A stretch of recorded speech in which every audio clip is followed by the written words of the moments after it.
Di sini ada divisi piutang yang merupakan elemen modal kerja yang selalu berputar secara terus-menerus yang hanya satu langkah piutang ini bisa berubah menjadi kas.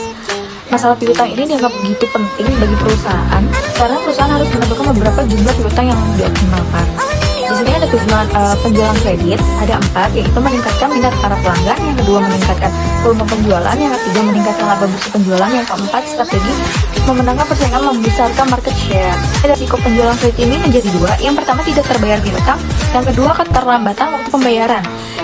Jika tidak pembayaran piutang ini, solusinya menyediakan cadangan dana atau bad debit atau piutang yang tak tertagih. Volume penjualan kredit ini dana diinvestasikan dalam piutang, lalu resikonya ini tidak terbayar piutang. Tapi kalau keterlambatan waktu pembayaran ini akibat timbul biaya pengumpulan piutang atau cash diskon. Untuk mengatasi cash diskon dengan syarat biaya diskon kurang lebih ditambahkan laba. Di sini ada faktor-faktor yang mempengaruhi besar kecilnya piutang.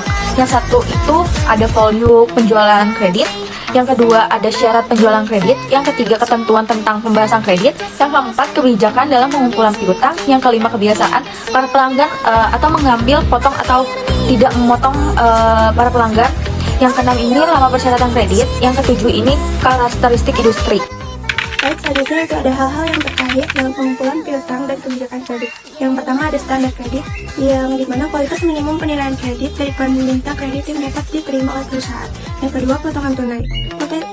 Persentase pengurangan pembayaran dari jumlah bruto penjualan karena pembayaran dilakukan dalam periode potongan tunai. Yang ketiga yaitu termin kredit, di mana jangka waktu periode kredit dan potongan tunai yang diberikan jika dilakukan pembayaran lebih aman. Selanjutnya yang keempat yaitu ada default risk, di mana kerugian dari piutang dagang tidak tertagih yang sering terjadi karena pelanggaran standar kredit dan pelambatan waktu pengumpulan piutang. Berikutnya itu ada perencanaan jumlah dan pengumpulan piutang, di mana rencana jumlah piutang pada waktu yang akan datang disusun berdasarkan bagi penjualan dengan memperhatikan persyaratan pembayaran yang ditawarkan perusahaan dan kebiasaan pelanggan membayar utangnya. Besarnya rencana piutang akan berpengaruh dari sejumlah risiko piutang berupa piutang tak tertagih yang diestimasikan oleh pihak perusahaan.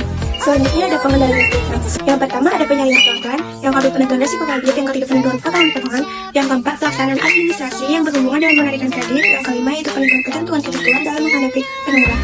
Baik, yang terakhir itu ada kesimpulan. Perusahaan-perusahaan pada umumnya menyukai penjualan secara tunai. Penjualan secara tunai akan dapat menghemat sejumlah biaya dan dapat menghindarkan diri dari sejumlah risiko yang mungkin timbul jika penjualan dilakukan secara kredit.